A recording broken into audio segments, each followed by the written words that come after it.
Welcome everybody. My name is Hamish Williams and today we'll be talking about our new book, Tolkien and the Classical World, published by Walking Tree Publishers based in Jena and Zurich. Walking Tree Publishers has been going for quite a long time now, since the 2000s, and I believe we are book number 45 in their Comare series. So, I'm thrilled to be speaking today about our new book, and I have a panel of five academics today who will be discussing the topic of our book. It is, of course, the classical world, that is ancient Greece and Rome, and the influence of the classical world on Tolkien, about classical analogues or parallels in Tolkien's writings. And the book itself covers a wide variety of disciplines within classics. We have discussions of history, historiography, of philosophy, of epic and mythology, and so on. We have in total, I think, 14 contributors, and today we have 5 of them speaking, so that's super that they could join us today. We'll be breaking up our discussion into sort of 5 key areas, 5 key topics to discuss the influence of the classical world on J.R.R. Tolkien.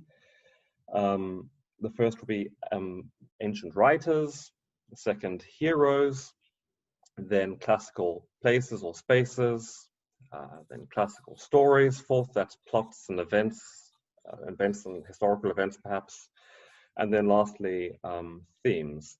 And for each of these topics, each of my participants will be giving their own particular view, angle on which, for example, writer had the most influence on Tolkien, or they think what is important to consider when we look at the impact of classics on the writings and life of Tolkien. Okay, so now I'll just like to introduce my 5 panelists. So first, from St. Andrews, I have Giuseppe Pezzini. He is senior lecturer in Latin at St. Andrews in Scotland, and the Tolkien editor for the Journal of Inkling Studies. His publications focus mainly on classical philology and linguistics, Roman theatre, and the theory of fiction, ancient and modern, including Tolkien. He has written a book on Tolkien's literary theory, which is forthcoming in 2021. Hello, Giuseppe. Thank you for coming along. Thanks, Hamish. I'm very glad to be here. Thank you very much for the invitation. Super. Thanks for joining us. And next, from Poland, Łukasz Neubauer. Łukasz is a lecturer in the Department of Humanities, in particular English philology at the University of Koszalin in Poland. He studied English literature, Norwegian literature, Germanic languages, including Old Norse and Old English. He teaches courses and seminars on medieval English literature, including Arthurian legend, Tolkien and Lewis, many of the Christian roots of their fiction, and his publications include articles and book chapters dealing with Christian symbolism and Tolkien's fiction, Germanic heroism in Old English and Old Norse literature, animal imagery in the early medieval texts, and his most recent publication, also by Walking Tree Publishers, is Middle Earth, All There and Back Again. Thanks for joining us, Łukasz. Thank you. Thank you for the invitation. Third, all the way from America, we have Austin Freeman, who has a PhD from Trinity Evangelical Divinity School. He's a Tolkien scholar and author of A Tolkien Dogmatics, which is forthcoming from Lexham Press. He has several chapters on Tolkien in the peer-reviewed Comare series from Walking Tree Press, and he has also been published in the Journal of Inkling Studies. He is the editor of Theology and H.P. Lovecraft, and also Theology, Fantasy, and the Imagination in the Theology and Pop Culture series. He teaches classics in Dallas, Texas. Welcome, Austin. Thank you, Hamish. I'm really excited to be here. So, and number 4, we have Juliet Harrison. Juliet Harrison is a senior lecturer in history at Newman University, Birmingham, England. She has published widely on classical reception and popular culture, including a paper on classical mythology in C.S. Lewis's Chronicles of Narnia. She is currently working with Martin Linder of the University of Göttingen, Germany, on a monograph on classical reception in Terry Pratchett's Discworld. She is a host of the podcast Creepy Classics, which retells and discusses ancient, medieval, and early modern ghost stories. Hello, Juliet.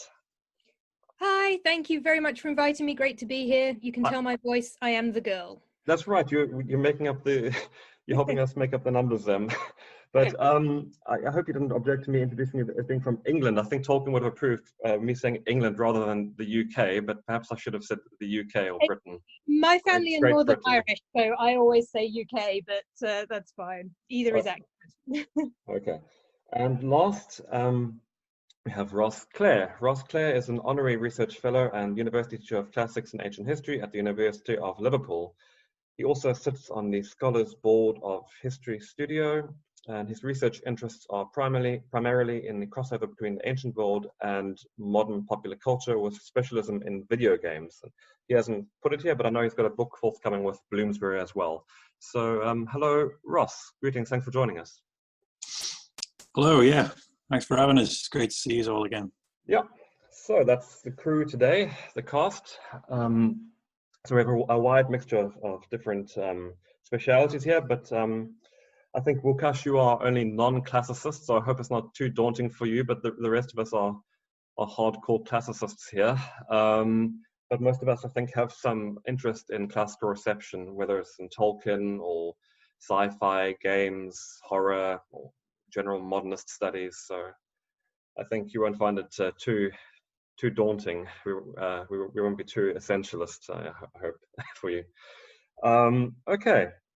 So I'd like to kick off our conversation today talking about authors, which ancient authors we think might have influenced Tolkien in some respect, not necessarily the most influential, but an author which could cast some interesting light on understanding Tolkien's works. So obviously, I'm familiar with several of the participants' chapters. I'm from editing the volume. And I think quite several of you mentioned, and it's probably apt to start with Homer being considered the first ancient Greek writer, although he wasn't really a writer in the modern sense. It was Iliad and Odyssey were sort of oral compositions, were inherited from an oral tradition. But several of you have cited the influence of Homer on Tolkien, of the Homeric poems, the Odyssey and the Iliad. Perhaps we'll start with Giuseppe. You mentioned the influence of Homer. Would you like to talk about that a bit and your thoughts on his influence on Tolkien? Yes, I do. I will start from Homer, but I will take a bit of a different angle, not just Homer as the author of the epics, and in a sense that's what I do in my chapter. So I kind of compare in what sense especially the interaction between gods and elves in the Silmarillion is somehow similar to the way gods and men interact in Homer. But Homer is also interesting for another reason, because Tolkien said that in Homer he discovered first the sensation of literary pleasure. And I like the word pleasure very much. So it's not just an influence in terms of if you want, motives or narrative aspects. It's an influence in the sense that he discovered the pleasure. In that sense, I would like briefly to say that another very important author, and you will understand why the two are connected, another great important author that influenced Tolkien is Plato. But not Plato the philosopher or the metaphysical philosopher, but more Plato as the philosopher of language. You know that Plato wrote this very important dialogue, the Catullus, and the Catullus has been for centuries the model for any theory that posits a kind of meaningful relation between language and reality, between language and nature. And you know, Plato in the Catullus says that language is not arbitrary, is not conventional, but language has some kind of meaningful link with truth. So if you study language, you can get to the truth. And one of the other things that Plato says that language has itself can be described as a source of pleasure. And we know that at the very origin, everything that Tolkien did was a pure affirmation of aesthetic pleasure, whether linguistic or whether literary. Homer is, if you want, is a source for literary pleasure. Plato is, if you want, the model for linguistic pleasure.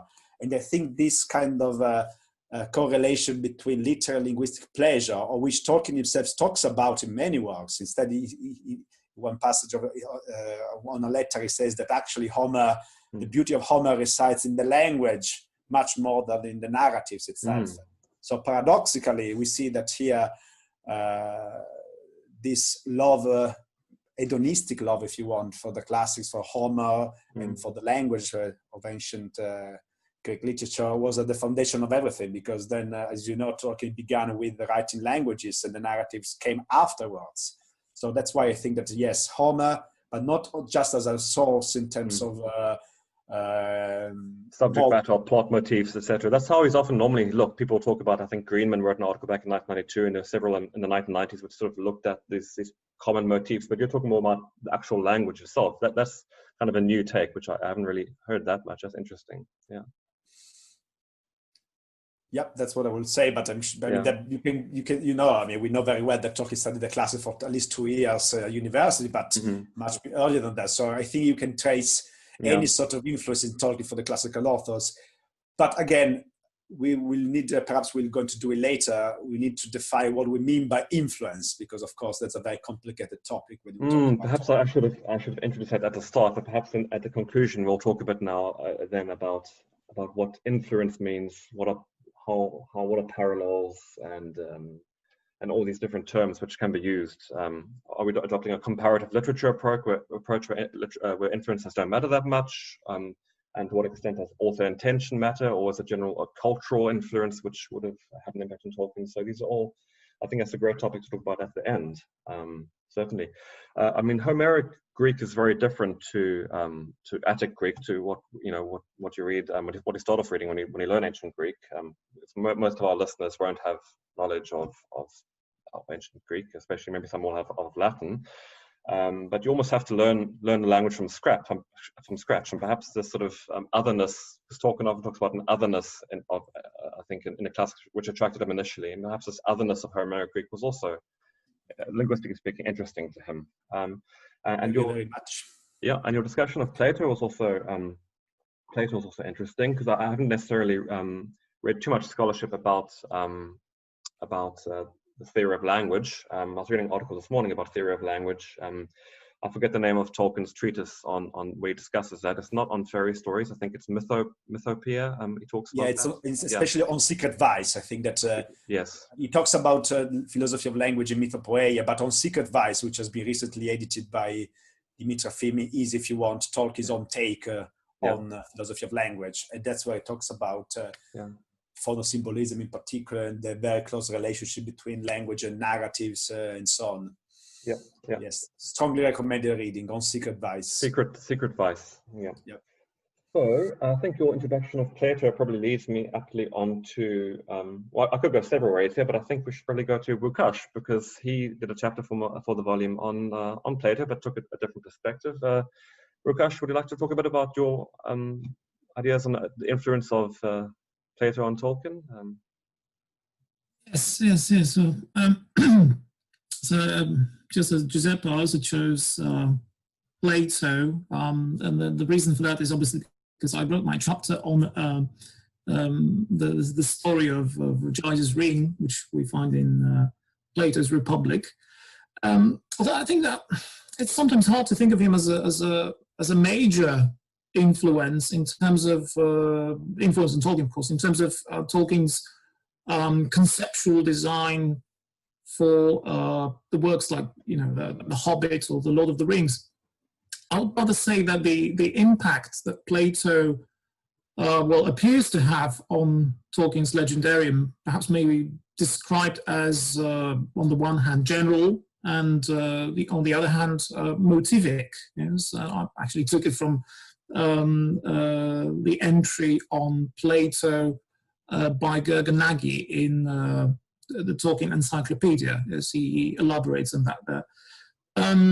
Now, when it comes to this general influence, this general impact, I think we can see, for instance, that both Tolkien and Plato rely, and that they rely quite heavily in their works, on all sorts of myths and legends. Yes, of course, when you read Tolkien, you can easily see that his major sources of inspiration in terms of mythology, in terms of the legends of all sorts, are the works of the early medieval period, yes, early or later. Works like Beowulf or the Volsunga saga. But you also see, if you take a look at some of his works more carefully, that he seems to draw, sometimes far more extensively, on the folkloristic traditions that were recorded by some of the later writers, from Shakespeare, William Morris, George MacDonald, and so on. But when it comes to Plato, well, obviously Plato seems to have been sort of less affected by what we call classical, or rather more specifically Greek mythology. He was more of I should say, a metaphysical philosopher. Whether he was a realist or an idealist is another story. But he certainly used some traditional stories in the Hesiodic tradition. He used them as some sort of templates, yes, from which he could then develop some of his philosophical theories. And so, of course, at Tolkien, although of course in his case, we can see that in adapting the mythological material, he did not quite construct or develop any new philosophical theories, obviously, but he rather tried to fit these various bits and pieces from mostly Germanic myth and legends into the evidently, but of course not always explicitly formulated Christian framework of his works. One example might be that of the character of Gandalf, whom on one occasion in one of his letters Tolkien describes as the Odinic wanderer, which may seem a bit odd because, as we know from in Norse mythology, Odin is a rather ambiguous character, morally ambiguous. But then on the other hand, Tolkien also calls Gandalf in another letter, he calls him Angelos, yes, Angelos, in the sense of a divine messenger. So Gandalf might also be seen, obviously, as a figure of Christ, yes, when he makes his sacrifice in the mines of Moria, where he actually dies. So this is one of the similarities between Tolkien and Plato, that they rely quite heavily on the mythological material. I was also thinking that perhaps in doing this, Tolkien is naturally not in any sense emulating Plato, but they are both not only myth tellers or retellers, but apparently they're also both myth makers, yes? And I think this, especially in terms of Tolkien, but also in terms of Plato, this hardly needs to be explained. If we were to explain it, we'll probably need another program or series of programs. Yeah. Yeah, thanks very much for that. I mean, just a very basic comment. It's actually no explicit sort of mention of Plato in Tolkien's whole sort of writings. I think he mentions reading the Timaeus, perhaps the Critias in Sauron Defeated, but it's interesting for so influential an author. I mean, obviously he did have an impact on Tolkien, that there's no explicit mention of him. Yeah, but at the same time, there's an interesting book by a number of Italian scholars, Tolkien and philosophy, and in it there's a discussion, and one of the participants, can't remember who at the moment, actually says that, well, in all of his texts, in all of his writings, the published letters and so on, Tolkien actually mentions only a few philosophers by name. And these also include people like Simone de Beauvoir, who's, well, I don't suppose Tolkien was very much influenced by her, but still. He only mentions Plato, I think, only once. And another interesting thing is that when it comes to St. Thomas Aquinas, for instance, the lots of parallels between the works of Aquinas and Tolkien, and yet Tolkien actually never mentions him in any of his works, but it's quite evident that he was, at least to a certain degree, influenced by the works. Is this Tolkien's characteristic aversion to sort of admitting his sources, perhaps? Well, just to add something to that, I wonder Juliet, yes, yeah. Plato is just so significant and so key to classical philosophy and to Tolkien's way of thinking and many of the inklings that he just wouldn't feel the need to say so. Like nowadays, I didn't have a classical education growing up. Plato pointed out to me, or I did before I did a PhD in classics. But I wonder if maybe all of the inklings, the world they grow up in and their way of thinking is so dominated by Plato that it wouldn't occur to them to say so. It is so... Certainly, Łukasz, you'd want to bring in C.S. Lewis then, in terms of the fascination with Plato. Yes, further in, and was it further in and further up, or was that line in the last battle? Further in and further up. Yes, and the silver chair, the extraordinary kind of use of Plato's myth of the cave in the silver chair. And I'm aware that Tolkien did not like the Narnia Chronicles, but I think they are both working and thinking in the same sort of milieu. Perhaps we shouldn't delve too deeply into the topic of C.S. Lewis today. We'll end up going down a rabbit hole into something else entirely if we talk too much about C.S. Lewis. I am writing on a book chapter for Wukash for a volume he's co-editing on Tolkien and Lewis. So a bit of free advertising there. That'll be released, I believe, next year. Wukash, probably. Yeah. Let's hope so. Yes, absolutely. So, well, Juliet, maybe you should. Sorry, Ross. Yeah, did you want to say something, or was it someone else? Oh, that was me. Sorry. It really does. It ends up being a lot more explicit than we're giving it credit for, because when we speak of Lewis and Narnia, it's way back in the very beginning in Lion, the Witch, and the Wardrobe, when the professor is talking to them, and he says, "What do they teach you in schools these days? It's all in Plato. It's all in Plato." Yeah. And the professor just assumes that they know how this physics works because they have studied Plato. So it really is, I think, that's before they even go into Narnia. That's Professor Diggory or Digby. That's right at the start of Yes, Professor Kirk, later revealed to be Diggory. His name is first Diggory and he becomes Professor Kirk. Okay. It depends. I've always wondered, is that a classical allusion, like Circe, Kirk the witch? It seems very strange. He was named after a professor of Lewis's, I believe. Okay. The Lion, Witch, and the Wardrobe is written first, and he's named Professor Kirk, and then Magician's Nephew is written later, and his first name is added. It was an influential professor of Lewis's. I must stop because I actually... Yeah. No one told me this was going to be about C.S. Lewis. I know probably about Lewis and Tolkien, so I need to stop talking now. Well, it's interesting because the classical, I mean, maybe we can talk a bit more, now we're on the topic of Lewis, because the classical allusions in Lewis do seem more obvious. Austin mentioned Plato actually being mentioned in there.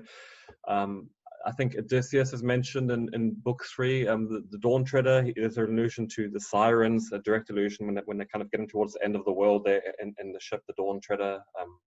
I think it's, what's the name, Eustace, who mentions Odysseus' sirens. There are these, and obviously the fauns, there are these obvious intertextualities in Lewis, which we don't get really in Tolkien. So we have to sort of dig a bit deeper in Tolkien. Any comments on that aspect, the difference between the sort of classical intertextualities in Lewis and Tolkien? Well, this is the very reason why Tolkien doesn't like Narnia, right? Because it's so on the nose. Yeah. It's something that was a rabbit hole I fell down when researching my chapter for the book. That Tolkien, their biographers, was Sayer and Humphrey Carpenter. So Sayer, biographer of C.S. Lewis, Humphrey Carpenter, biographer of Tolkien, both attributed Tolkien's dislike of Narnia to the mixing of mythologies. I've actually just been writing about this for the website Den of Geek. I've been writing about Father Christmas in Narnia and going back to this again.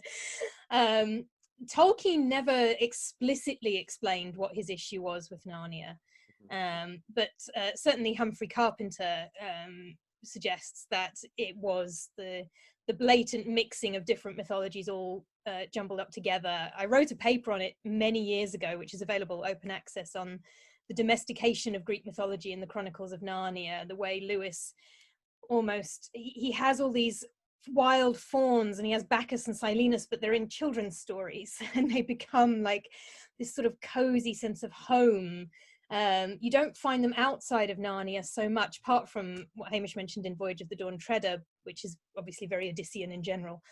But in the other areas of Lewis's world, like Calormen and Archenland and so on, you don't have the classical characters so much. It seems to be very much part of how he imagines this magical land. That it's. Well, I think there are even interactions there, because you have the turning into a donkey, isn't it? Which of the prince from Calormen, which is a reference to Lewis's favorite Apuleius, and then there's also, I think there's sort of a classical Orientalism even in the depiction of the Calormenes, and they're also a bit like Romans. They're sort of carried on litters in the city. I think that's book 5, the horse and the boy. So there are kind of there are things to be dug out even there. But perhaps I should sort of stop with the Lewis now, because this is, I think we'll talk more about Lewis and Tolkien, and this will offend some of our listeners. So let's steer it back to the core topic, which was specific ancient authors who might have had an influence on Tolkien's works. We've discussed so far Homer, the founding figure of Greek literature and epic, and we talked about Plato, a Greek philosopher of the 4th century BC. So perhaps we should talk a bit about Homer's sort of Latin descendant, if you will, Virgil. I think, Austin, you've probably wrote most about him in our volume. Would you like to talk a bit about the influence of Virgil on Tolkien? Absolutely. So I did write on Virgil and the Virgilian virtue of pietas in Tolkien's work, and in going through the letters and in researching the classical influences on Tolkien, he's very explicit that in terms of language, he prefers Latin over Greek. And it seems as if he prefers Virgil over Homer. He talks about how Homer has a glittering but flat surface, the language of Homeric Greek. And so he says when he's studying Greek, he feels like a barbarian because he's much more comfortable with Latin. And yet the amount of scholarship that has been done on Tolkien's Virgilian influence in comparison to Tolkien's influence to Homer and to Plato, to these other figures, is actually quite a bit smaller. And so I do think that Tolkien sees Virgil as a mediating force. I think that Tolkien, as a Christian who's influenced by Aquinas, as Łukasz has already said, and other figures, he finds that Virgil has this sort of more selfless form of heroism than Homeric Greeks do. Achilles, really, if you met him in real life, you might not really like the guy very much. He is obsessed with his own glory. So too are many of the other Greeks in Homer. I mean, most of the Greeks, as we all know, are not really very friendly people. I think Menelaus probably comes off the best in the Iliad.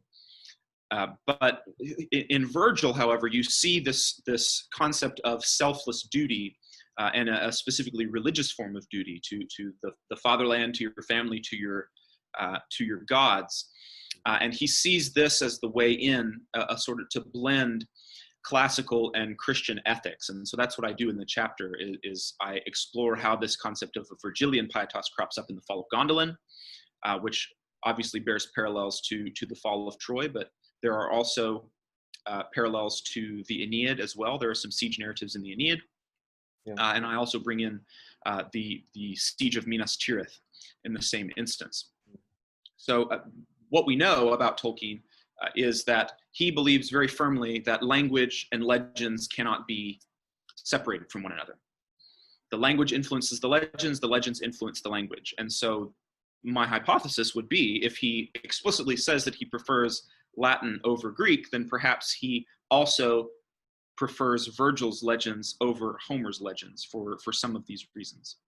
Yeah, thanks for, there's so many interesting points that to take up. I think most of us would probably agree that his heroism in the story, we'll talk about heroism next, but you sort of talk about sort of Greek ideal of sort of kleos, sort of the sort of honor that it's good to die in battle, and you contrast that with Latin pietas or piety, sort of duty for the other, as sort of an other-oriented virtue. I think we can talk about that more a bit later in the next topic, but I don't know if everyone is in agreement with you in terms of whether Latin was more influential over him than Greek as a language. From my personal understanding, he kind of fluctuated in his sort of linguistic or philological proclivities. At some points of his life, he seemed to do really well in his examinations for ancient Greek at school. And he even quoted that, I think, when he wrote his application letter to be a professor at Oxford. So I think he was proud of his ancient Greek ability, but perhaps Latin was just more natural for him. And he would have obviously heard it in the church on a more regular basis. So perhaps as time went by, Latin later in life just became what sort of stuck with him for longer. I don't know if anyone else has any thoughts about which was more influential, Latin or Greek? We have a letter, which is the one Austin was referring to, in which he says that he's a kind of a he feels like a barbarian when dealing with Greek rather than Latin. But this is also related to the fact that he left classics after the second year, so he did purposefully move to do something different. So he betrayed his classical education at a certain point. And we also know that his mother taught him Latin, but not Greek. So in a sense, there is also a connection with his family history. So I'm not sure about it, but I'm pretty sure that he started to do Greek only when he went to secondary school, whereas he did start doing Latin earlier than that. As far as I remember, I think it was 1901 or 2. So when is he born? 1892. So 1892. So yes. So 8 or 9 years old, a bit later. But Greek already or Latin? I can look it up in my chapter, but I think he started he had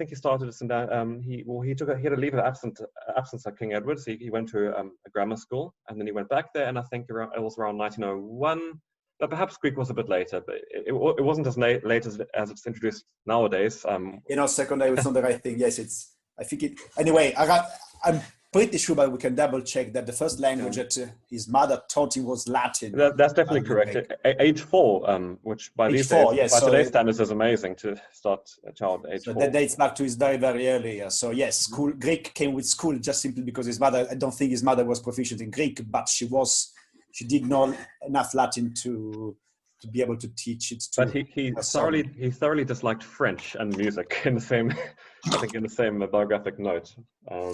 And then there is also the issue we have, as you mentioned, we have to remember that also Tolkien did do a lot of work with the translation of the Bible, with the Jerusalem Bible. So, and then he was a Catholic and he went to Mass, and he disliked, of course, as you know, the transition to vernacular after the Second Vatican Council. So there is also this kind of other element of which has to do with his affections more than with his linguistic preferences. Right, yeah. I do think his preference, he talks about that he prefers Latin, but in my view, but we can discuss here, it's not a phonoaesthetic preference. I think it's more an affective preference, because it does talk a lot about the beauty of Greek when he praises Homer. Yes, yeah. Ross, did you want to say something? It's just something I remember from reading about the Numenor stuff. I'm sure it's in there, one of his early drafts in the Lost Road installment of the History of Middle-earth series, that he talks about having a Latin day or having a Latin feeling or something. It's not a kind of a classical languages feeling or a Greek feeling. It's quite specifically that suddenly he or his character in this early draft is feeling Latin all of a sudden, having one of those days. I wouldn't know what that feels like, but apparently he did. So I'm sure he was big on that. He also very frequently calls Quenya Elf Latin. That's the language that he chooses, and the fictional language that he constructs. That's what he chooses to compare it to, both in use and in style. But I think in another letter, perhaps, or maybe it's in Monsters and Critics, he actually also says Latin and Greek. He talks about Quenya as being, but I think, perhaps more often to Latin he compares Quenya. I think it does refer to I think it's a letter that says that Greek and Latin replaced the High Elven tongue in names. So I do think that it does refer. And Finnish as well. I think it says Latin, Greek, and Finnish as being. I think it's letter 255, just because it's quoted in my book. So I do think that both of them. But I do agree that Latin, in a sense, had a preference for him. I do agree with that. Austin, before we move away from Virgil, you mentioned a couple of episodes. Maybe we can dig into those, because I was talking about sort of intertextualities earlier with Lewis and Lewis's writings, and there does seem to be perhaps the most obvious classical intertextuality in one of the early drafts of the story of the fall of Gondolin. Would you like to talk about that and some of the intertextualities there and the similarities between the stories? Certainly. So in the fall of Gondolin specifically, there are, I think, probably somewhat deliberate allusions to the Aeneid, and specifically to Aeneas's account of the fall of Troy in Book 2 of the Aeneid.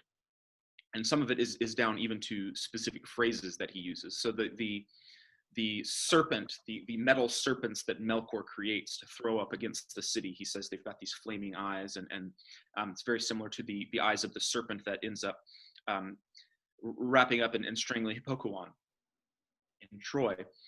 The idea that there are this siege engines, these mechanical siege engines that are full of enemies going up against the city. And the noble people are inside the city, the enemies, the invaders, the others are outside the city.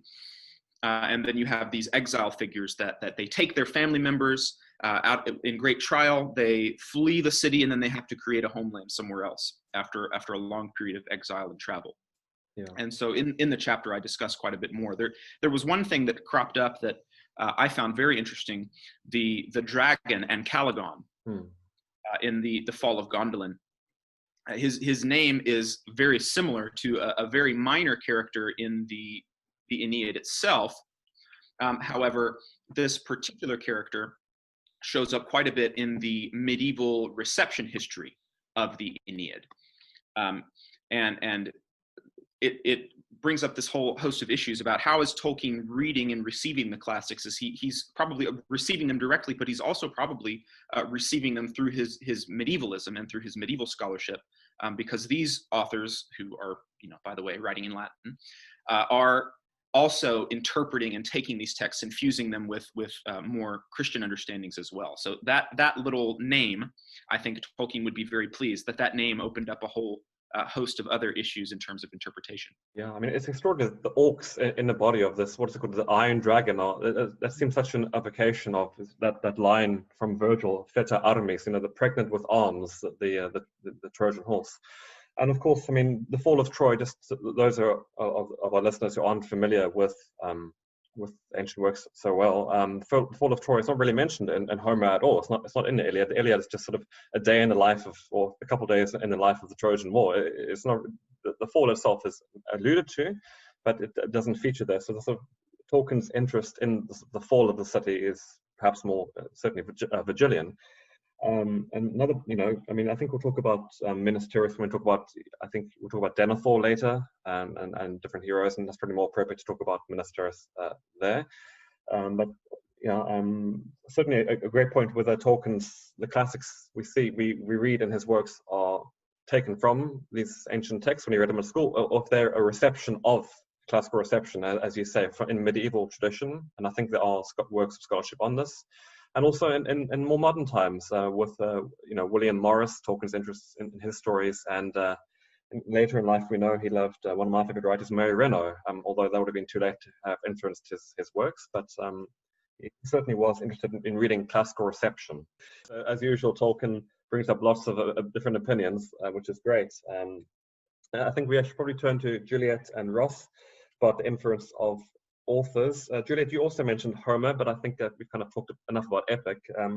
You mentioned Herodotus, and Ross, you mentioned Thucydides, and it kind of makes sense to first talk about Herodotus, sort of the father of Greek history in the 5th century BC, and then maybe to head to Ross with Thucydides. And what do you think, Juliet, the general influence of Herodotus is on Tolkien? It's not really an acknowledged, an oft-acknowledged influence.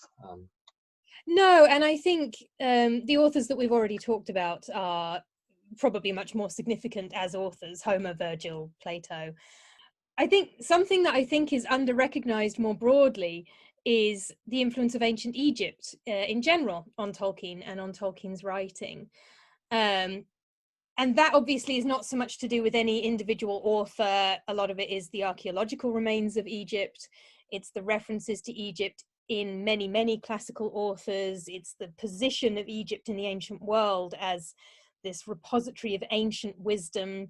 And he talks in one of the letters, and I have the reference somewhere, about the hugeness of the monumentality of ancient Egypt. So all of that is not so much to do with any specific author, but the classic description of ancient Egypt from an ancient author is Herodotus, book 2 of Herodotus's histories. It's his history of the Persian Wars, but Herodotus, like us, gets distracted very easily. And the whole of book 2 of Herodotus's histories is a description of Egypt. We think he probably visited parts of Egypt, probably not all of Egypt. I know Egyptologists often kind of look at Herodotus and go, he's describing, I think, bits of Egypt at a certain point in time. But I think that, for any person like Tolkien who's had a classical education and is interested in Egypt is going to have read, and he would have read Herodotus. I think, like we were saying earlier, like he wouldn't have needed to say that he'd read Plato. He wouldn't have needed to say he'd read Herodotus. So I think authors like that, it's not a massive influence, it's not a huge kind of driving force, but it's there in the background. And Herodotus was very interested in things like oracles, in strange creatures that live at the edges of the world, and he's much more fun. I think Ross is about to talk about Thucydides, and I have to confess, I think Herodotus is much more fun than Thucydides. I think I'm in agreement also with you there. Before we head there, are there any kind of features of the archaeology which make you think specifically of Egypt, or any moments in Lord of the Rings, for example, where the Fellowship is perhaps encountering some Egyptian? Yes, the one that I talk about, I hope I talked about it in my book chapter, is the Argonath. You did. Which I think are inspired by Egyptian archaeology, and in particular the Colossi of Memnon, 2 enormous statues of Pharaoh, which they are close to the Valley of the Kings in Thebes, opposite the river from Karnak. These are very famous Egyptian sites. And before the building of the Aswan Dam, when the Nile used to flood every year, it would actually flood these statues. And there are photographs of the statues surrounded by low levels of water. That doesn't happen anymore since the building of the dam. But Tolkien would have been familiar with those images.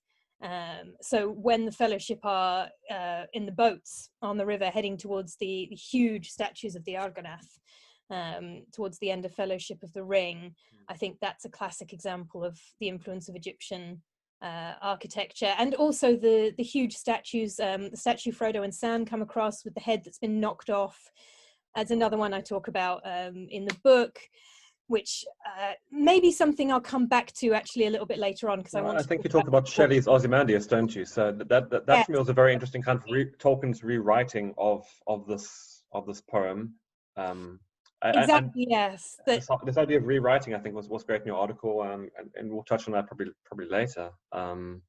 Yeah, we can come back to that. Yeah, that's definitely an interesting point. And obviously, there's more Egyptian probably intertextuality. I think in Tolkien's letters, he compares the headdress of the Numenorians, am I right, to and the Crown of Gondor as well. The Crown of Gondor. Okay. Numenorians in general have similar things in common with the Egyptians, mostly interested in tombs and monumentality. And he says the Crown of Gondor, he pictures like the crown. The crown of Egypt was a combination of the red crown and the white crown. One was Upper Egypt and one was Lower Egypt, and I am avoiding saying which was which because I can't remember. We're talking about the death rituals. Are there discussions in Herodotus about sort of mortuary cultures in Egypt? Obviously, Tolkien's discussion of Numenor kind of characterizes them in a late of declining stage. Yes, and Herodotus is describing Egypt at a late stage as well, of course, that Egyptian history has already been going for 2.5 millennia when Herodotus it's so ancient. And Herodotus describes the different forms of mummification in some detail. So he describes, yes, exactly, all of those influences. I'm just from a post-colonial perspective, just to interrupt you there, could we kind of people might sort of term Herodotus an Orientalist writer? Would you go with that? And do you think Tolkien has maybe inherited some of this Orientalism? I see Ross nodding, so that might be a good point to head to him also after that. Yeah. Yes, I think Tolkien has a great interest in the East, again, which I think maybe is occasionally under-recognized because some of the Western influences are so strong. It's easy to kind of miss some of the Eastern influences. Herodotus, of course, is born in Halicarnassus. He's born in what is now modern Turkey. So Herodotus is Eastern. He's Greek, but he is Eastern. He is both. So yes, I think that's true, and that's probably a good point to pass on to Ross, actually. But thank you very, very much for that. I think, it's great to move away from that sort of Occidental centric, discussion of just Greece and Rome, and to head further east and south. Ross, would you like to say some words about that, and maybe then head on to Thucydides? I'm going to embarrass myself straight off the bat by not quite knowing how to pronounce Ecbatana. It's a city in Media. That's city on a hill, 7 concentric circle walls. It's very it's obviously not Egypt, but it is nonetheless Eastern. Quite a unique sort of architectural setup, and only really described from what I know. I think it's mentioned in the Bible, but only really described properly in Herodotus. So it's not too much of a push, I suppose, to suggest he would have read Herodotus.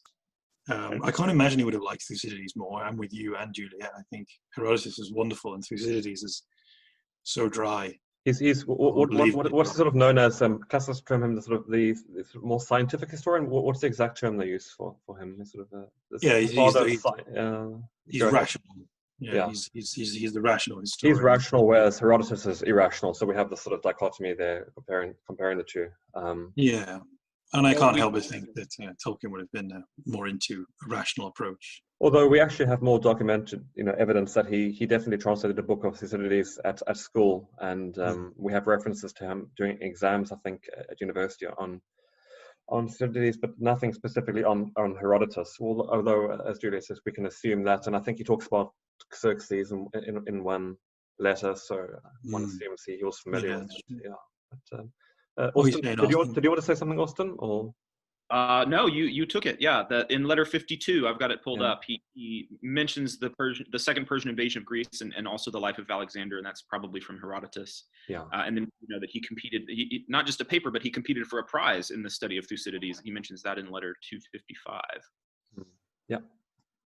So Ross, would you like to say a bit more about Thucydides? Because that was a lot of the material in your chapter was sort of centered on. Yeah, it ended up mostly being about that. I think most of my contribution to the book was about the growth of Numenor as the Pentaconteia, the growth of the Athenian Empire, basically in the 5th century. So you'd start at the very end of Herodotus, and Thucydides, hate to hear this, I'm sure, but Thucydides is almost like a sequel. You kind of roll on from Herodotus talking about these rumblings of Athenian power into particularly the first book, which describes those sorts of years in which Athens grew in power. And it seemed to me that it was kind of quite a processual sort of narrative, as you can imagine from Thucydides. It's sort of a step-by-step of this happened, thus they gained this, and this happened, thus they gained that. So there's something going on here, something going on there. Athens came here, came there, and got this and that, got them under control. It's not straightforward. I mean, when is a reception ever straightforward, right? But the Numenorians obviously start off in a kind of very, so almost like a revered kind of position. We're supposed to revere them. So it's got a more kind of generic collective consciousness sort of thing about the Greeks. The Greeks as being the best people ever, the people who gave us all these wonderful things. And that's, I guess, who the Numenorians are in a basic sense in the beginning. But it's as they gradually develop greater technologies, particularly seafaring technologies, this not only kind of corrupts them and prompts them to gather more power and to also demand tribute. Specific word used in his text, tribute, seems very Athenian to me, and also Athenian as it's written in Thucydides. So I can't help but think that the sort of decline, the story of decline is related to Thucydides. Yeah, I think so. It's the the book one in particular of Thucydides. I can I can see him having read that and that having bled into the Numenor story. Yeah. I think Numenorians are great because it's just one of these examples where Tolkien has taken so many different influences and stuck them together. I think, Wukash, in your chapter, you talk about that in terms of the ring, all the different influences on the ring, and also dragons in Tolkien. And I think it's the same with Numenorians because, you know, we can see Athenians definitely there, as Ross talked about. Perhaps also Vikings. I think Dimitri Fimi has talked about Vikings influences there. I think there's been articles comparing British imperialism in the 19th century to Numenorians, Roman and Byzantine influences. I've written about Minoan influences. Certainly Plato has men of Atlantis. So there's so many different influences there which seem to go into this sort of melting pot there. I think it's a good time to sort of conclude section 1 on ancient author. I'd like to head now on to some thoughts on ancient heroes. Obviously, Tolkien's works are full of great heroes. You know, the raised guest are the deeds of these great men and women sometimes.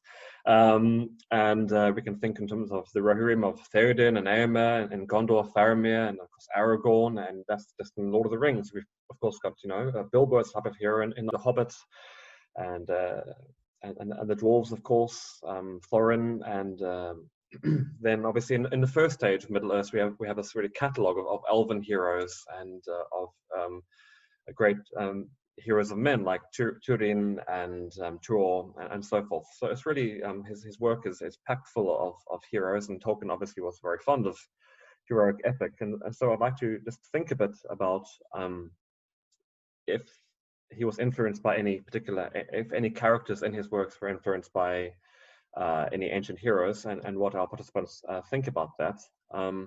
Perhaps I'll start with Wukash, because I haven't heard you talk for a while, and you also, I think, want to talk a bit about Odysseus, and he's kind of one of the first heroes in the Greek tradition.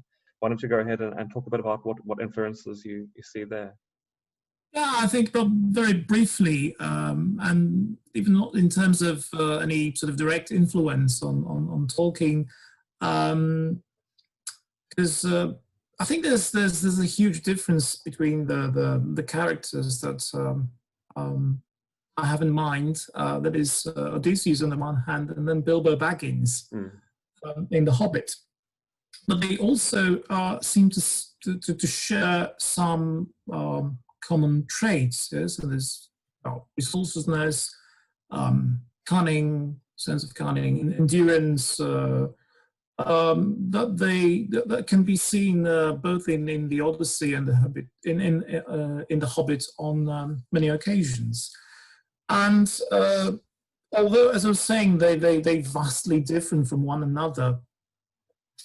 Different, for example, in the social status.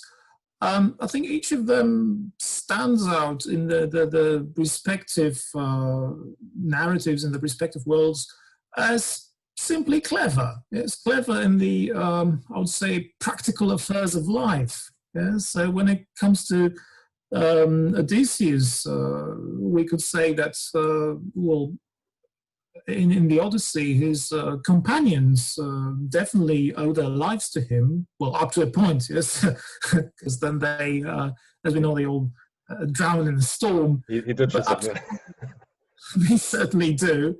And I would say that we could say practically the same thing about Bilbo, because he also is his role in the quest to retrieve the gold from the Lonely Mountain, from Smaug. His role is of great significance, and he does rescue his dwarfish companions at least 2 or 3 times, yes? And of course in different aspects. Look at the different aspects of that. Also, well, this is not much concern, doesn't much concern Odysseus, but I think if I were to think of one of Bilbo's greatest victories in terms of how he added his companions, is that his role is very important in his reconciliation with Thorin at the end of the book. But of course, this has nothing to do with Odysseus. There's an interesting article by Kenneth J. Breckford in Mythlaw from, I would say, like 20 or 30 years ago. Or maybe not that long ago, but no, still. it was about that long. Yeah, it was in the early 90s, I think. Yeah. Oh, right, that's 30 years ago. showing your age, Łukasz. Yeah, indeed.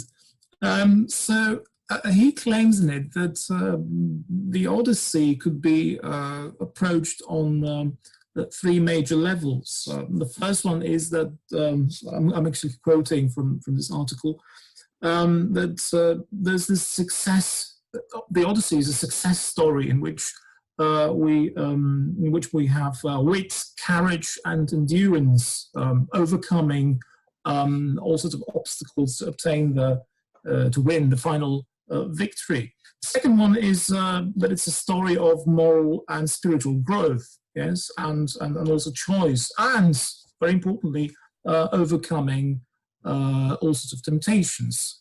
Well, when it comes to Odysseus, this doesn't always work, but generally that's the case. And the third one is that as a story, it's a story of deep psychological growth. Yes, the soul's journey through death to, of course, sort of symbolically, to new life. I was just thinking that many of these things could be applied to also The Hobbit. Well, I mean, the book and the protagonist, yes.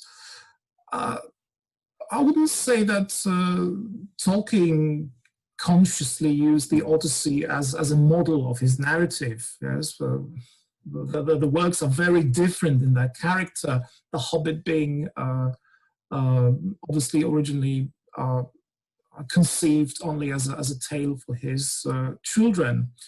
But what I'm intrigued by is this pattern of adventure and return, the one that we find described in great detail in Joseph Campbell's book, The Hero with a Thousand Faces. The pattern that seems to be, well, it doesn't seem, it is the recurrent in Indo-European literature. Well, of course, not just Indo-European, but we're mostly dealing with that at the moment. In all sorts of myths and legends, in folk and fairy tales. So my general impression is that epic poems like the Odyssey or the Aeneid, perhaps on the other hand, Beowulf, since Tolkien was naturally an expert on medieval literature, they all sort of gradually formed the ingenious mind of Tolkien. So it was not just like one source of inspiration or a number of sources affecting him with the same kind of strength, but yeah, it was a gradual process. So even though I think that naturally the Hobbit is a far less serious work than The Lord of the Rings, this Campbellian concept of the monomyth is so exemplary, of course, in the Odyssey and the character of Odysseus. It's sort of an archetype, yeah. Very much so, yes.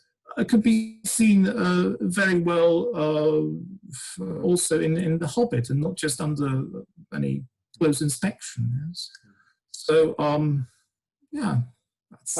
There's some, great points. I mean, we could talk about this for now. All the different points you raised there. If I could just, I'll just Juliet, come in please, yeah. just to agree with Wukash.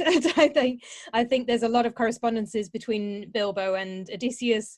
I think Bilbo is, Carl Jung would identify him as a trickster, which I think Jung probably published after Tolkien wrote The Hobbit, but they are that trickster guile hero. I was just pulling out my copy of The Hobbit, looking at the different names Bilbo gives himself as well, particularly in the scenes with the spiders and with Smaug.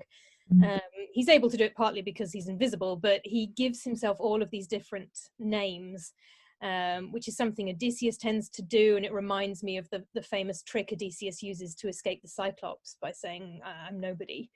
I don't think Bilbo says I'm nobody. That would have been great, but he does give himself a lot of different names. He's a brain over brawn, a guile, a trickster, hero. He's on an outward journey instead of a homeward journey, but I think there's a lot of similarities. Well, he helps the dwarves reclaim their home. So he's concerned with home, and he himself is concerned with homecoming, but he wants to he returns home to a different ideal of a home, because he's first sort of xenophobic, and then he comes home and he's welcoming travelers. So there's kind of a voyage in hospitality of ideas of the home there, which relates to Odyssey. So I think we can talk about that as well.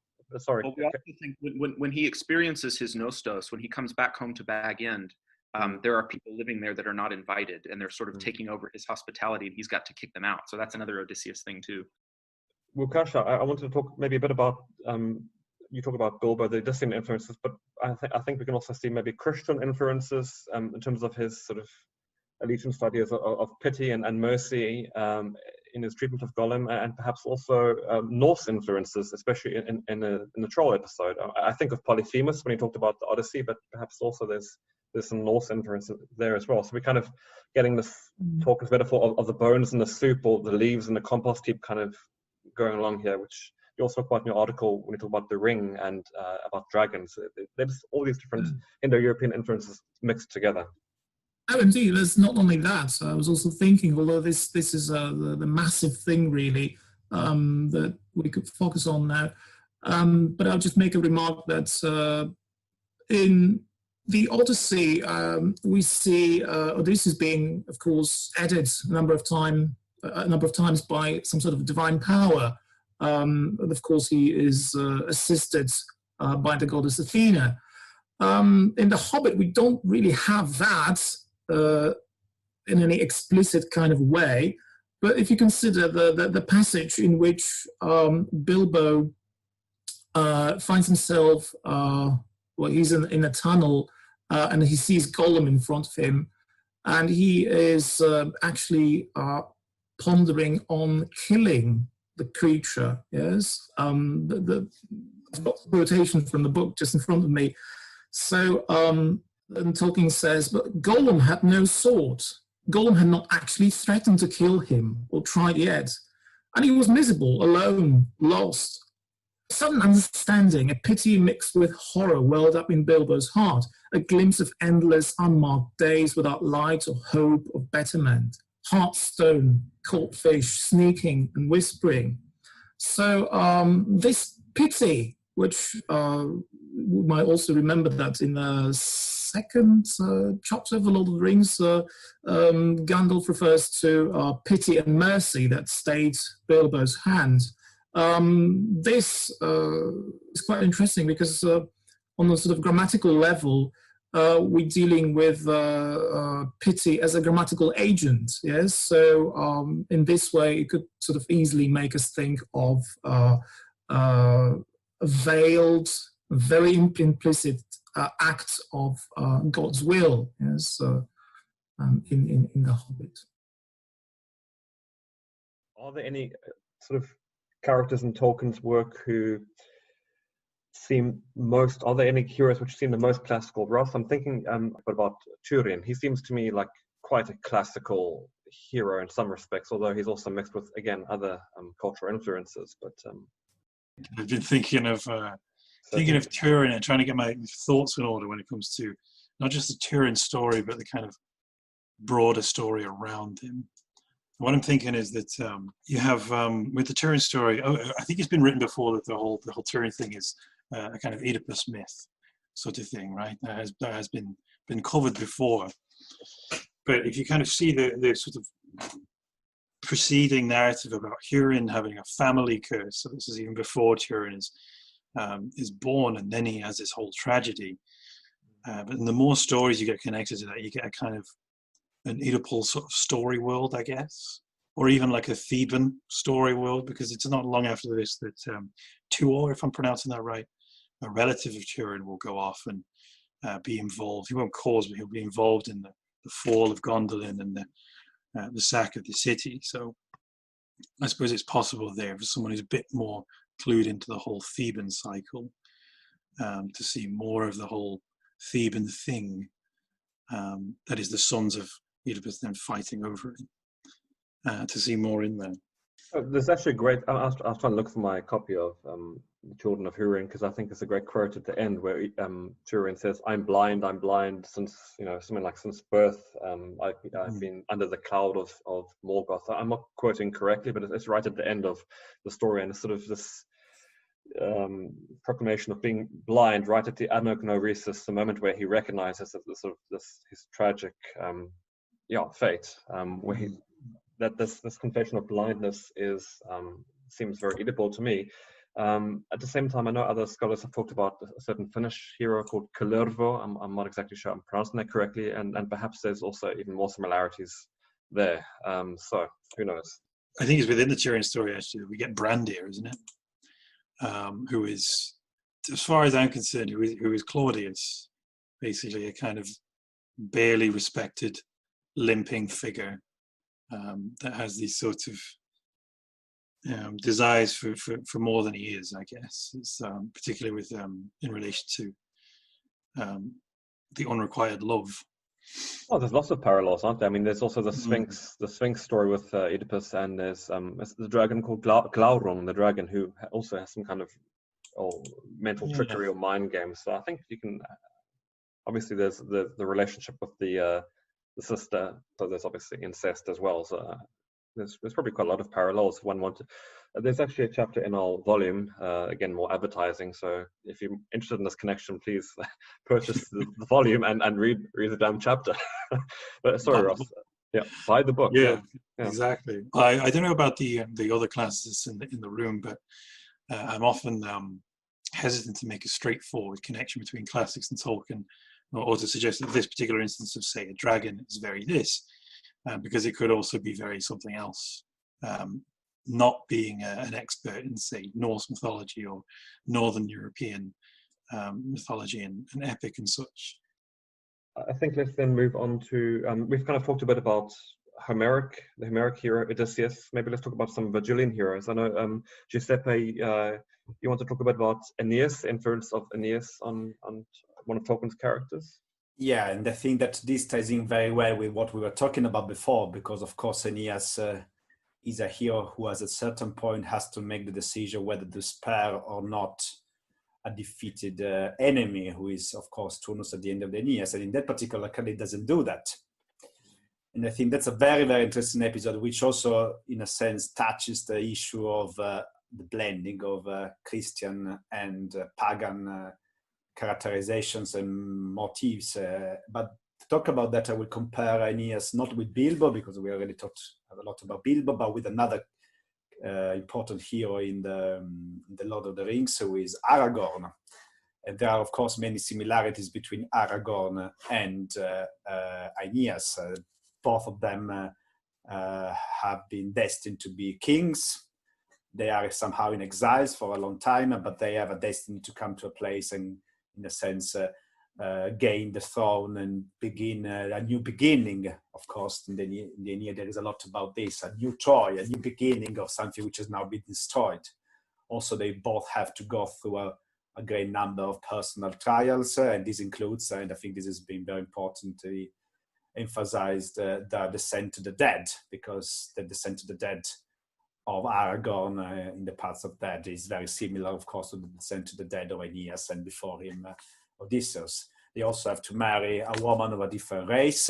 They also have this sort of interracial marriage is very important and has a very symbolic significance, because it brings back the beginning of a new era of harmony and peace. So there are many similarities, of course, and yet there are a lot of differences, and not just a different approach to mercy, as we were discussing before, but I think the most interesting difference between the two characters has to do not really with the different moral ethos, which is in a sense very similar, but with the different role given to who they really are, and who to their own personal preferences, to their own personal desires. And if you read the Aeneid, that's something I always say to my students, it's a whole history of this of getting rid of the typical features which Aeneas cares about. First, the wife Creusa, then his father, then Dido, the love that he has, his ideas about Troy, And at the very end, his mercy, his typical mercy, because Aeneas is characterized throughout the Aeneid as a merciful character. If you remember, there are a lot of episodes when he says, no, I don't want war, I want peace. And at the very end, if you remember, he's even tempted to do that. But of course, that's not what is supposed to happen, because there is another plan behind, which is the plan of the gods, who have decided that Aeneas would be a new king, and that the old stuff and all Aeneas' personal preferences need to be somehow sacrificed on the altar of history. In Virgil, there is a clear clash between the reasons of history and the reasons of the eye, the individual, if you want, and the communal destiny. That's not the case in Aragorn. Quite the opposite, because for Aragorn, the fulfillment of his own particular preferences, his own particular desires, which is above all the marriage with Arwen, ties in completely with the fulfillment of a communal destiny. And that's, I think, so there's such an interesting difference between the two epics, which of course is related to a different outlook on history.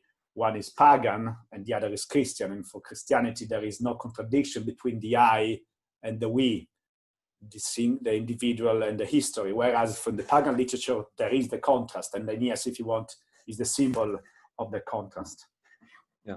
Austin, I see you nodding there, and perhaps it's a good time to go to you, because I think you probably have quite a bit to say about this topic.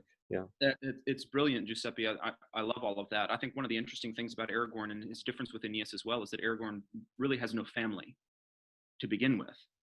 He's already an isolated character, and then he moves into community, whereas Aeneas sort of gets more isolated as the novel moves on. And that's exactly right. I think that what you said, that it's a difference between pagan versus Christian conceptions. And so in my chapter, I talk a lot about another sort of Gondorian character bound by duty, Faramir, and how the relationship between Faramir and Denethor and between Boromir and Denethor parallels a lot the relationship between Aeneas and his father Anchises.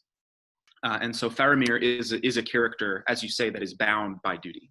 He chooses not for himself, not until his father's dead. He's bound by his duty towards his father and his country. He feels trapped by it because it's not done out of love. And that is the great difference between the pagan and the Christian views of ethics, is that without love, it's sort of lifeless and it's dead. And I think Denethor really is a fascinating character, because I call him an anti-Priam and an anti-Anchises in the chapter. We see Denethor mourning over the bodies of two of his sons, much like Priam. You know, Priam has dozens and dozens of sons that all get killed through the course of the war. Denethor has the comment, my line is ended. So he's in this position of despair, just like Priam is, and we see him mourning and weeping over the bodies of his sons, one of which is dead and and he'll never find. That, you know, Boromir never gets a nostos the way that Hector does. And then he's got Faramir. Faramir is here with him. He can properly pay honor to Faramir. The only problem is, of course, Faramir is not actually dead. And so we see Denethor acting as a sort of mirror image to Priam. And moving into Virgil shows us the death of Priam. He is murdered rather ingloriously by the son of Achilles during the siege of the city. We have this vivid image of his hands trembling with age as he's strapping his sword around his waist, and he's going out to die in defense of the city. And we also have a scene where Denethor talking to Pippin, where he says, "I still wield a sword," and he whips back his cloak, and he still has a sword around his waist. But yet, of course, Denethor doesn't do that. He doesn't do what Priam does. He abandons his city in the time of its need because he is despairing. He has a devoted love of his sons, like Priam and like Anchises does, but he plays his sons against each other. In many of the same ways in the Iliad, where Paris and Hector get contrasted, and Hector gives Paris a good talking to because he's not fulfilling his duty. Paris's other brothers and family give him a talking to, and Denethor is constantly hammering into Faramir, "You need to be more like your brother. He was loyal to me. He was not loyal to this other guy, this wizard. He's loyal to his city. He's going to do what I say." And so Denethor, like Anchises as well as like Priam, he refuses to abandon his city, but it's out of despair. It's not out of duty. And he's actually manipulating Faramir with duty. So he tells Faramir, "Your decision to let the ring go is going to cause the death of your father, and it's going to cause the death of your people, your city." And of course, for Virgil, Pietas is fatherland, family, and the gods. Gandalf sees through this. He tells to Pippin, it's under cover of this love for Boromir that he's going to try to acquire power. Domination and the acquisition of power, of course, for Tolkien is the quintessential evil. So Denethor is masking his essential evil desire for power with the cloak of familial duty. And he's constantly imposing these duties on Faramir as a son and as a citizen. Go out, defend the wall. I know it's going to cost your death, but I don't care. If you're not doing this, you're not loyal. You're not a loyal citizen of Gondor, and you don't love me. And so it makes Faramir resent him. Denethor is forcing the duty towards the fatherland and towards his father onto Faramir. And yet he resents the third element of pietas, which is duty towards the gods, because he resents Faramir's loyalty to Gandalf, who represents the divine, because it interferes in his loyalty to himself. So there's a lot to be said there.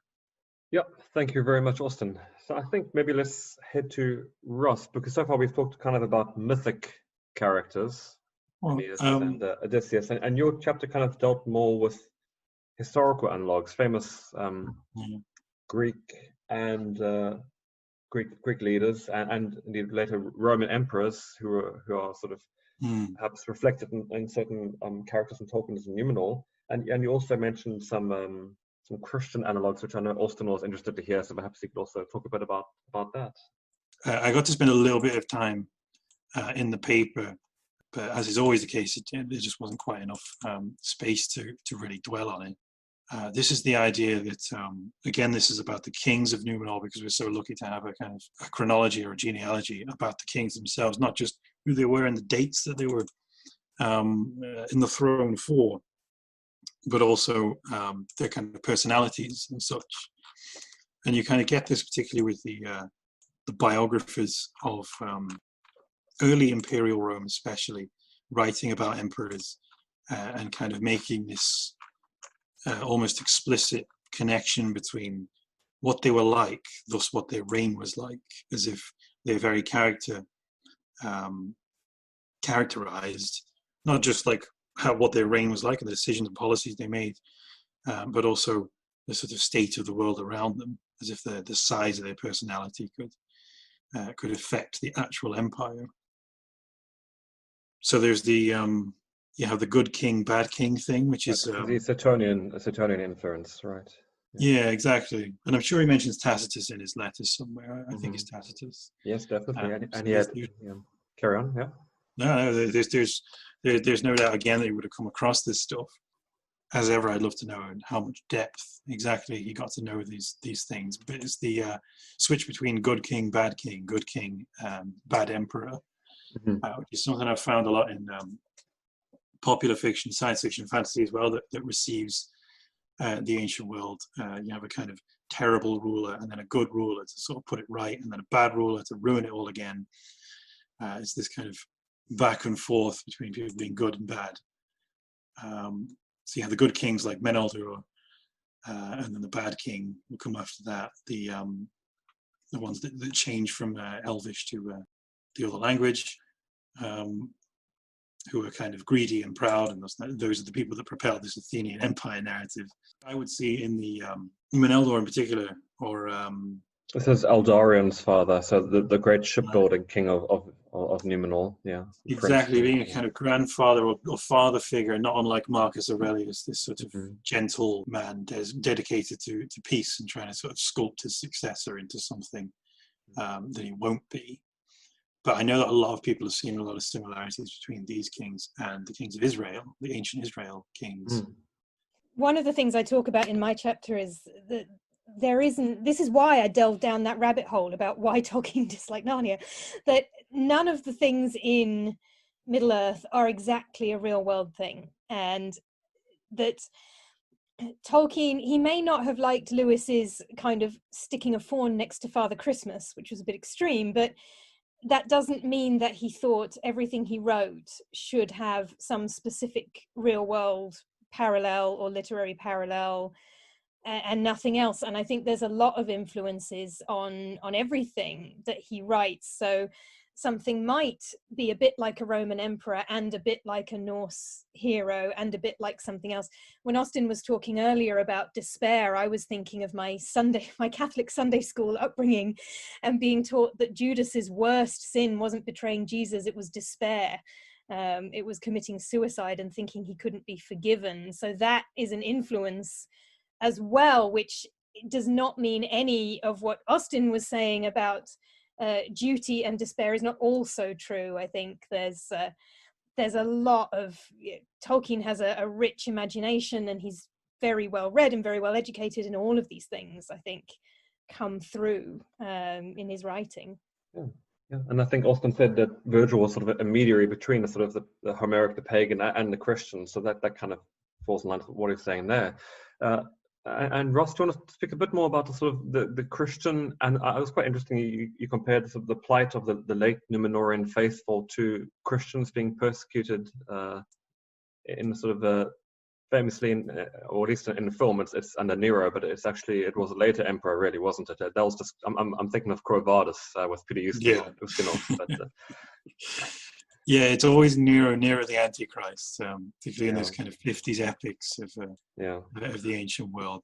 Well, I found that it was not unlike the Athenian thing. It was all about a kind of a gradual, or almost like a procedural sort of narrative, where you have sort of things happening quite gradually in stages as people an eventual fall or an eventual decline, which I imagine Juliet has a lot of thoughts on. So this kind of decline and fall sorts of narrative. So the decline, when I'm talking about the decline, it's more in relation to what's called the Numenorian faithful.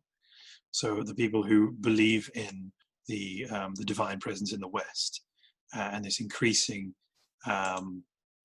not just a group of people who increasingly believe in, I suppose, their own brilliance or their own kind of non-elvish future, I guess you might put it. But it's also kind of connected to the state as well. It becomes it's like a reverse Christian Rome sort of situation where they begin pious and move towards being pagan. I think it's letter 156. Tolkien talks about Sauron's blasphemy here as being both a pagan religion, and a Satanist religion as well. There are these kind of, I interpreted it right as with regards to kind of a gradual historical narrative. I interpret it as while Nero does get all this kind of bad press, understandably. When it comes to the Christians, it was kind of an easy sort of scapegoat. Effectively, things are going terrible. You have this kind of weird cult that's not quite kind of grown yet to blame for stuff. You see it in the first letter from Peter. It's obviously deeply unpleasant language about treating Christians as aliens and exiles and such. It's likely written around the time, from what I can tell, around the time of Nero's reign. So they're not necessarily kind of sought out and persecuted. And this is the case. This is the case with the Numenorian faithful. They basically just kind of keep their faith quiet. You get reference here and there to people even being kind of the court of the king of Numenor, believing in this stuff and kind of being quiet about it. But eventually, as in Rome, when you get to Diocletian and he releases all these edicts ending in the fourth, which involves the actual genocide of Christians. Similarly, towards the end of the Numenor story, Sauron is fully in control, more or less, and is killing the faithful, is sacrificing them. So yeah, that's. I mean, I don't want to go on too long, but it's kind of difficult to see. I firmly believe that the whole faithful, unfaithful thing is part of the sort of Christian narrative, but it's hard to see exactly like how far you can go into it, because there's every possibility that with the I think at one point one of the kings has a wife who's faithful, but he isn't, and it's got this kind of Justinian Theodora thing going on. I don't know if Tolkien's knowledge would have gone towards late antiquity, but he's a pretty famous figure, Justinian, with his codex and his legal work and stuff. So it could simply be that it's more of a representation of that kind of fragmentation of the Christian identity into, say, monophysites and all that kind of thing. But I think it's more clear-cut. I think it seems to be a sort of Roman Empire going backwards sort of thing. Perhaps the next topic we can kind of give very brief thoughts. I wanted to talk a bit about ancient places. Often in fantasy films, we picture fantasy, whether it's Harry Potter, Lord of the Rings, what other films can we think of? Lots of bad films like Aragon and Dungeons and Dragons and stuff like that, but they all seem vaguely medieval, sort of castle moat sort of culture, this sort of spatial environment. And I was wondering if any of you, and I think in Peter Jackson's Tolkien films, I know not all of you have watched them, but Peter Jackson's Tolkien films seem to me to sort of picture it as a sort of quasi-medieval, maybe Gothic, Dark Age Gothic kind of milieu. And I was wondering if any of you, when reading the books, you kind of visualized a classical space or some classical material culture as you were sort of visualizing the words. Any ideas? Perhaps starting with Juliet, because your chapter was quite spatial based. Yeah.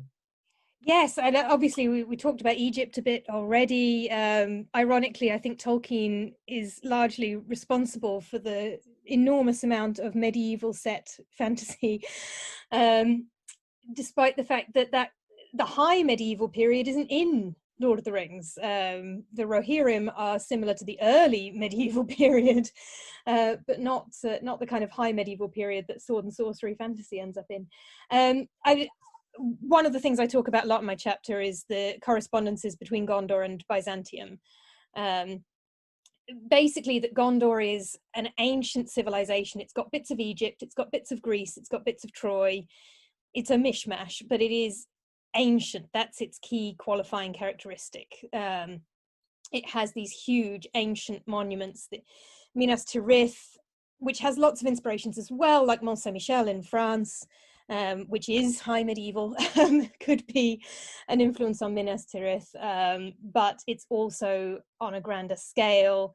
So I think Minas Tirith and Gondorian architecture, to me, is a sort of a half Byzantine, half Egyptian hybrid.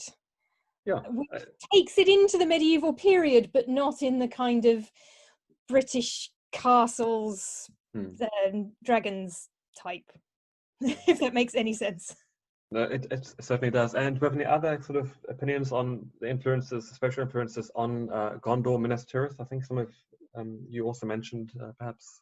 Well, in his letters, Tolkien says that Aragorn's restoration of Minas Tirith is similar to a restored Byzantium, but in the West. So I think that's deliberate in there. Okay. Well, Austin, I think you also mentioned some other classical spaces, particularly in the far west, in the Undying Lands, which are some. Yes, I think easy ones. So clearly, Tolkien has some mythological, some sort of liminal spaces, and then some spaces which correspond quite closely to Greek and Roman views of the afterlife, both in positive and negative connotations. So Valinor echoes Elysium and Olympus as the home of the gods. And then the halls of Mandos, they're in Valinor. It's a sort of a dark, subdued place where everybody's just sort of waiting very sleepily.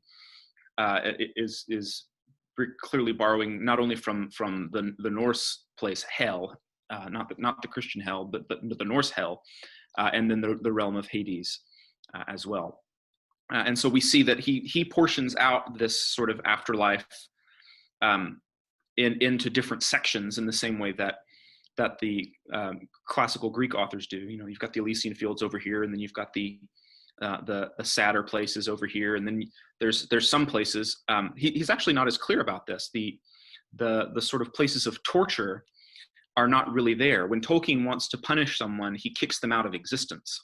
So that's where Morgoth goes. He doesn't go into a place in Valinor, prison there periodically. He's kicked out of the world altogether. Yeah, I think I was just reading a quote about the ring wraiths, the Nazgul this morning, where Gandalf says, "Go back to the nothingness." I'm probably quoting the film. It's terrible, but I was reading from the book this morning, and it's sort of "Go back to the nothingness which awaits you." But that's exactly the line from the film, which Ian McKellen speaks. But I think there's this idea that nothingness is the punishment, what you're referring to. But it's also interesting that in these places, it's not entirely clear whether they are in sort of a different plane of reality or whether they're in our regular world, and that's echoed in the Greek and Roman myths as well. Because in some stories, of course, you can sail and get there, and then in some stories you go down into a cave, and there you go, there's the underworld, and then in some stories they are on a different level of existence altogether. So it's this sort of fuzzy boundary between this world and the next world. Is there some kind of cartographic resemblance with the far west? I think in Hesiod, the Blessed Isles are in the west, and in Homer, I think Elysium is in the west, and Tolkien they're also in the west, and kind of Minas Tirith is vaguely in sort of around Asia Minor, Greece area. Is there some kind of correspondence? Or I think Tolkien talks about that in one letter, but there's also that tracks all the way into the medieval world with the Blessed Isles and St. Brendan's Voyage, which Tolkien writes a poem about. Hybrizal, I don't really know how to pronounce that. There's a sort of blessed island in the west, but I mean, even in Dante, when he's talking about Odysseus, Ulysses, the death of Odysseus, they sail through the Pillars of Hercules and out into the west, and they see an island in the distance, and then they get shipwrecked. And I just think, wow, that sounds so similar to Tolkien's early conceptions of Elfwine and the sailors, that they just get a little glimpse of the lonely island and then it's gone. And Giuseppe, talking about these far western paradises, you notice some parallels in perhaps Lorien and Shire with the sort of classical locus amoenus. Would you explain what that is for sort of the non-classical listeners and sort of the parallels in Tolkien's work? Yeah, locus amoenus is essentially a place, an idealized place, which normally belongs to an early stage of human history. And in fact, the locus amoenus topos is closely related with the idea of a narrative of decline. I mean, one of the loci ameni will be Arcadia, for instance, or will be the setting of Cthulhu 64. And of course, this idea of locus amoenus applies very clearly to Lorien, for instance, as a place where time doesn't pass. And there was all the discussion, even in the early drafts of the Lord of the Rings, whether time was going on or not while they were in Lorien. There are some traces left in the published book, but there was an issue for Tolkien. And it's quite clear that this idea of a place where time doesn't pass is a big issue for Tolkien, because the issue of time, and especially the changes of time and the idea that things pass away, and which is also related to the idea of an idealized past which has been lost, it's at the core of what Tolkien's work is about. But again, there are differences, as always in Tolkien, similarities and differences. We do have loci ameni in Tolkien, you do have narratives of decline, and yet all these are, if you want, focalized under the lens of the elves, the ones who create loci ameni. The elves are the ones who have narratives of decline. But we know from the letters that Tolkien thinks that the elves were not completely in the right, and the whole history of Middle-earth is not the ones of the elves. It's a position with which Tolkien is, of course, very sympathetic, also for personal reasons. He lost everything thanks to events around the First World War. So that's something which the idea of an idealized past, the Shire, and with his mother, I mean, it's clearly there. But Tolkien is wise enough to know that that's not really everything of the story. So you do have loci ameni, you do have idealized places, but characters need to go through them, but then move on. And I think that's another very interesting difference that you have in Tolkien compared to the ancient world. Okay, thank you very much, Giuseppe. And I think we're kind of almost running out of time now, so I'm unfortunately going to skip our discussion on plots and events. And I think maybe we can just conclude with the question of how we think a reading of classics can enhance our reading of Tolkien's work in some way. I know, Juliette, we want to talk a bit about the eucatastrophe or something like that. Yes, absolutely. I think what looking at the classical influences has really brought out is joy and eucatastrophe, which is Tolkien's word meaning the opposite of catastrophe, from Greek. So he did like Greek a little bit. the EU from Greek, that makes it good catastrophe. And he said it was the idea of something that, like a catastrophe, hits all of a sudden and is completely unexpected, but is wonderful rather than terrible. And the idea of joy, the argument of my paper, which actually Austin mentioned a letter that pretty much alludes to it earlier, is that he is sort of rescuing the Western Roman Empire, because the Byzantine Empire survived 1,000 years after the Western Roman Empire fell.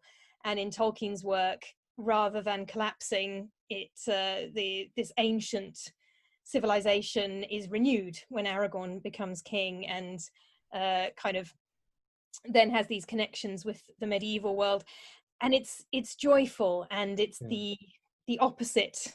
It's through a marriage of the Germanic and the ancient, as you discussed, with the Riders of Rohan symbolizing the Germanic culture.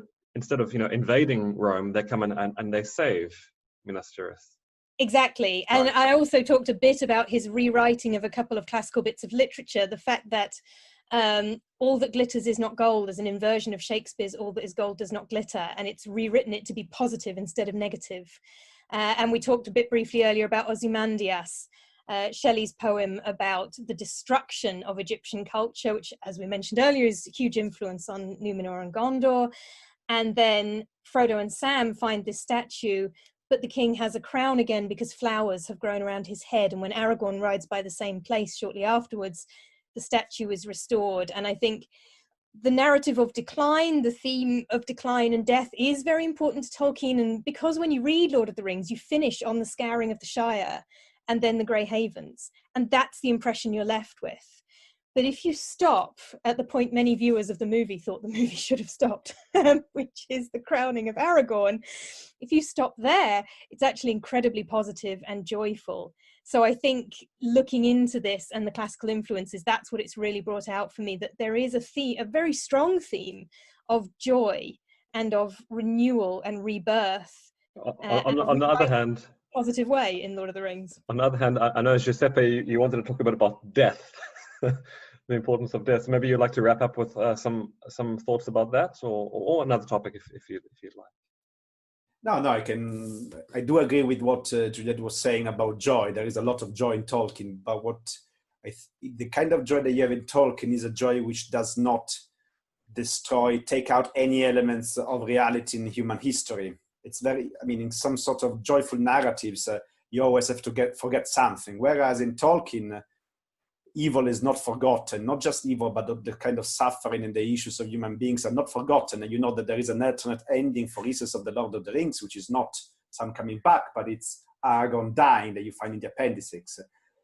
And I think that's very interesting because Tolkien is a great writer who integrates all the different traditions. And in this sense also, I think it's very important the work that we have been doing on the classical tradition.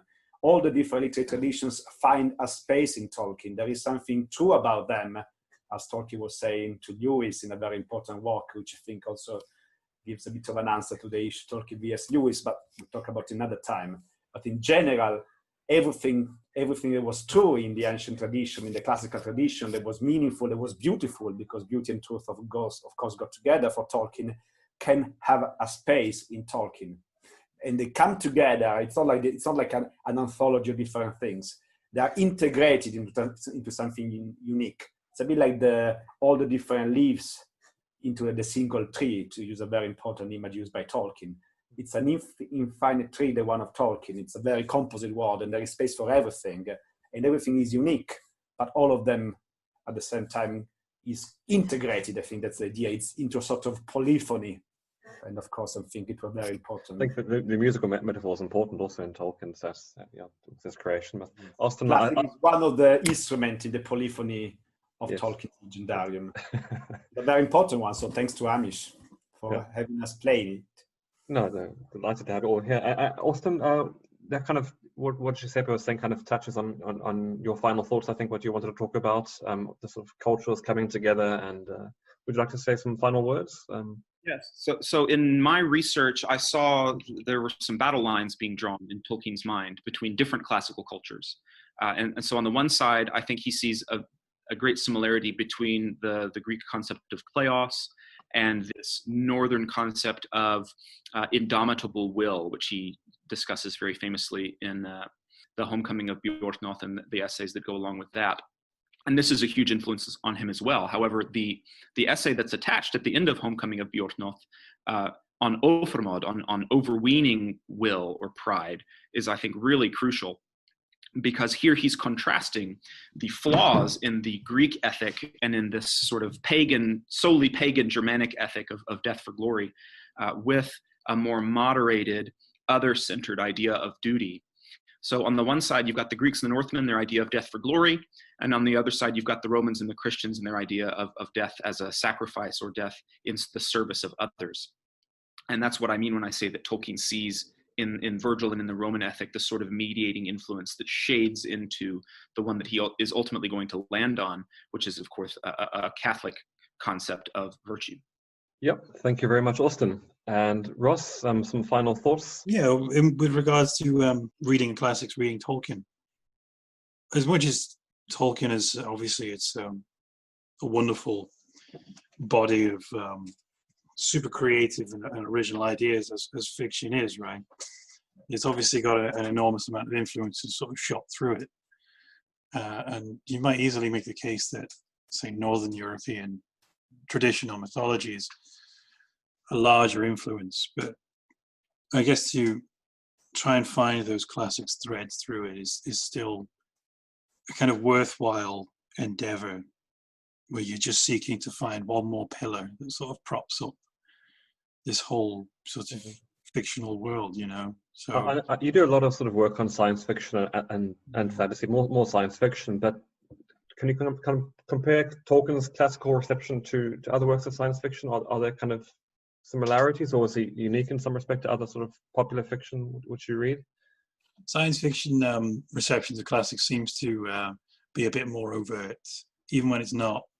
It might say something about the nature of something ancient and something that's usually set in a far distant future as being almost kind of jarring, whereas classics obviously makes so much more sense in a fantasy setting. Particularly mythology, it just slips right in. Yeah, I do a lot of work with the science fiction. None of C.S. Lewis's science fiction yet, I'm afraid to say. Sorry. You don't appreciate the allegory, huh? Yeah. Okay. Maybe final words today from the non-classicist, Wukash, if I can call you that. I'll give you the last word, and you can be all very pessimistic and put all our sort of conjecture about class conferences, down now. Okay, thank you. I was just thinking that some sort of a wrap-up of what we've been discussing today. I was thinking that an important question to ask, whether now or at any time, is whether our understanding of classical literature, medieval literature as well, when reading Tolkien, well, is it essential? Is it important? What does it give to the reader? And I was just thinking of a situation that was, well, must have been like 20 years ago, when I was in England. I had a chance to watch a game of cricket. I enjoyed it immensely. Was it the 5-day or the 1-day variety, Łukasz? No idea. were you there for 7 hours a day, 5 days a week, or was it? No, just watch it with a couple of friends. And I was just thinking that it was fun. It was fun, you know, I liked it a lot, but I probably would have appreciated more than that if I had known the rules. So when it comes to reading Tolkien, sure, yes, you can have plenty of fun reading it. The Lord of the Rings, The Hobbit, the Silmarillion, obviously as well. But it's, I think, might give you far more pleasure if you understand what is behind it. Yes, the not just the works of Plato, Homer, when it comes to the medieval authors, Chaucer, the Beowulf poets, the sagas, and so on. The whole tradition behind it, you know, how it all operates, and I think it's well, it might not be essential.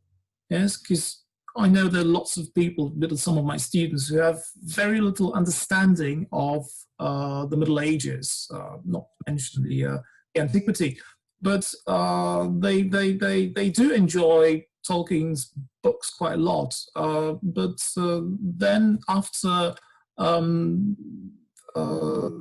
lectures we usually have, I think there's the second or third year, they come to me and tell me, "Wow, I didn't know that there was so much tradition behind what Tolkien wrote about." And And that applies to the medieval elements that you find in Tolkien, and the classical elements, the Christian elements, which many of them are not even aware of because it's not so explicit in the works of Tolkien. So I think it's an important question. It's good to know these things, but as I was saying, it is not essential. It is important, but not essential. Still, just to play a devil's advocate, Wukash, is it essential to have a Christian? Is it essential to have a Christian knowledge when reading Lord of the Rings? No, it's not essential. Once again, as I was saying, you will appreciate the game of cricket much more than me if you just knew the rules. Yeah? So I think if you were enjoying a game of cricket, you might have been the only one. I appreciate that analogy because I saw a game of baseball, very much the same sort of thing. I had no idea what was going on. It's like with Tolkien, it's so easy to get swept up in the atmosphere. You can enjoy all that for that reason. But at the end of the day, without this sort of understanding of the machinery behind it, it's just men with sticks. What a way to conclude today's chat. So everyone, I think we should probably wrap up there. Thank you so much for all your wonderful, great thoughts today and all these different parallels and inferences. And I hope the listener who doesn't have too much of a classical background has learned quite a bit and is intrigued and will go read some ancient Greek, Roman texts or read more about these cultures and perhaps even read Tolkien a bit differently. So thank you, everyone, and bye-bye.